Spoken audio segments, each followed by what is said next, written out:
Hello, my name is Gulsum. I'm a student at Westminster College majoring in environmental studies, and this summer I worked on the research which is a comparison of the methods of environmental protection within the practices of uranium mining industry in the state of Utah and my home country Kazakhstan. My goal for this research was to study about the history and the current situation of uranium mining in both places. I was also interested to learn more about the environmental issues that are related to this industry and to learn more about the regulations and laws that enforce a more sustainable and safe way of uranium extraction and remediation process.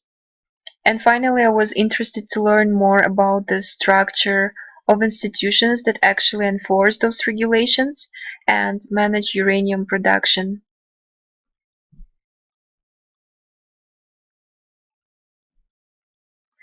Okay, so the reason why I picked exactly this topic is because I found it fascinating that the state I'm currently studying in and my home country Kazakhstan share some common history in the field of uranium production. So, in both cases, the main driver of the development of uranium mining industry was the Cold War arms race, where in southern Utah in Moab, uranium boom happened in 1950s through 1970s to use uranium to build up nuclear weapons. And same thing in Kazakhstan. But I'd like to mention that Kazakhstan was also the territory of Kazakhstan was used for the nuclear test site where more than 450 nuclear weapons were tested. And currently my home country is world's largest producer of uranium, so it was interesting for me to learn more about the environmental issues that are related to this industry. So I'll start with Moab, Utah, and I will talk about the Energy Queen Mine Lazelle Uranium Complex, as well as the Uranium Mill Tailing Remedial Action Project.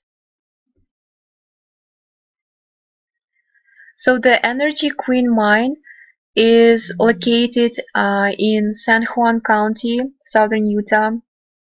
It is owned by Energy Fuels Resources and located on a private land.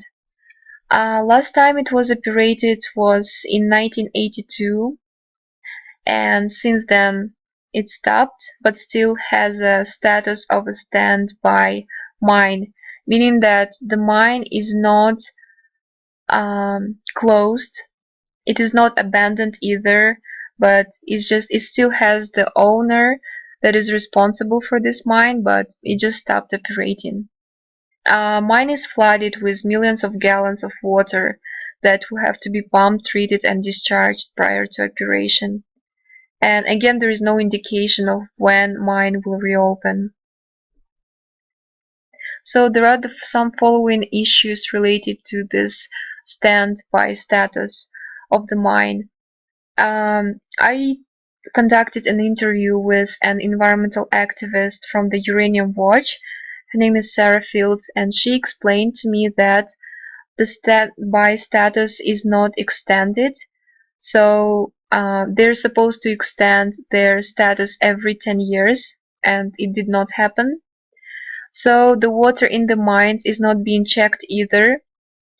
And there is a lack of requirement for the company to submit environmental impact statement because it is located on a private land.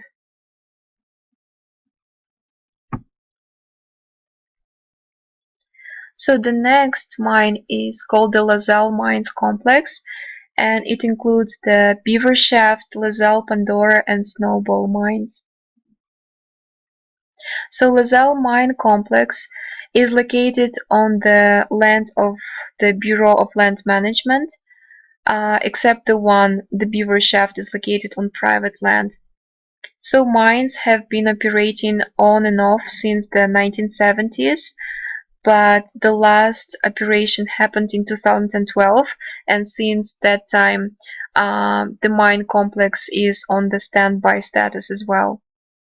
And what's important is that Sarah Fields also shared that um, close by, very close by this mine complex is located LaSalle Elementary School, and it's not good that the radon emission vents are located that close to the school. After seeing the mines and talking to Sarah Fields, I was able to also conduct an interview with the geologist from BLM office located in Moab, and asking him some questions about the status and the environmental issues related to those mines.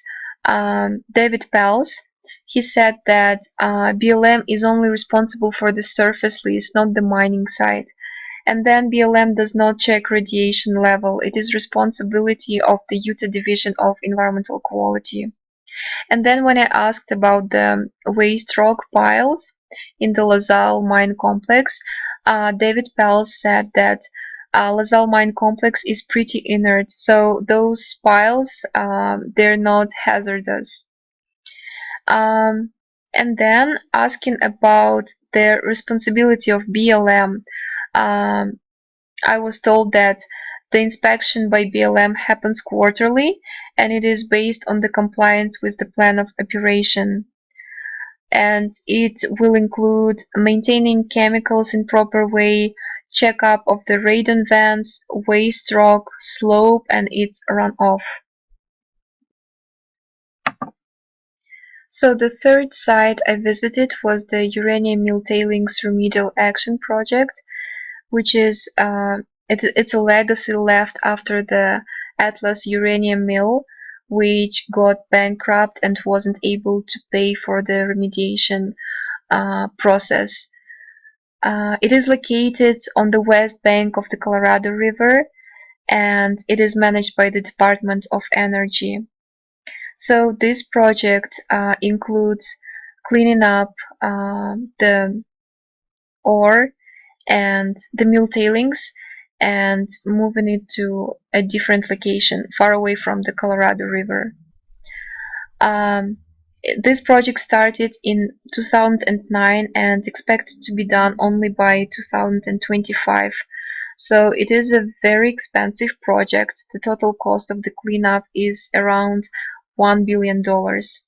So I also was able to conduct an interview with the project director, and I was told that the reason why Atlas company wasn't able to use its bond funding for the remediation process is because back that time there wasn't any regulation that would address the cleanup responsibility of the company. And it was only in 1978 that the Congress passed the Uranium Mill Tailings Radiation Control Act, which addressed two programs: the Title I, the mill sites that have been abandoned already, and Title II, the ones that still are active and owned by company.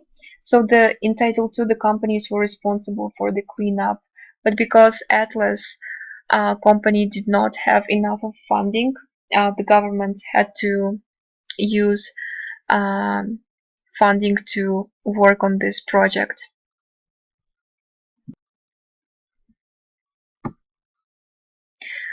Okay, so the Kazakhstan case.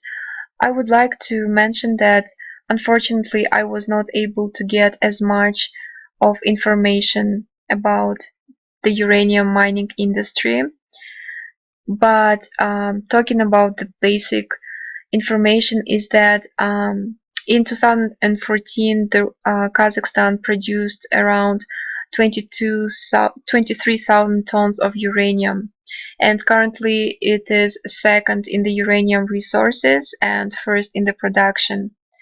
So I was going to go to the Shu-Sarusu uranium province because it has more than half of the total uranium reserves.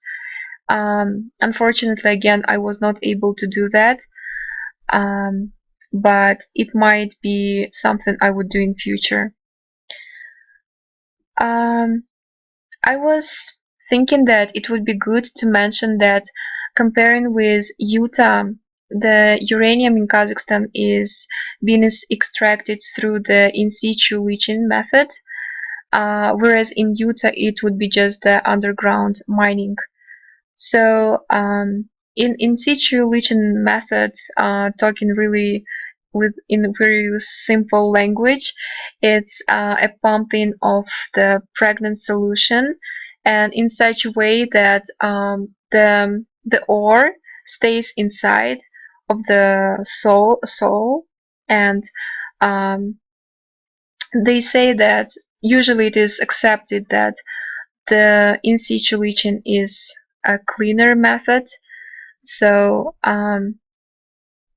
it has some advantages and disadvantages, which is it is definitely a low cost and has some reduced hazards for the employees.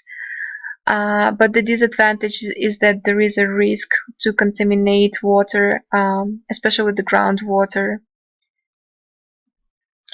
In conclusion, I'd like to sum up that uranium mining legacy is a critical environmental issue in southern Utah, and the legacy cleanup is a very expensive procedure. So the lack of the regulations takes away the corporate responsibility to pay for the closure of mine and remediation process.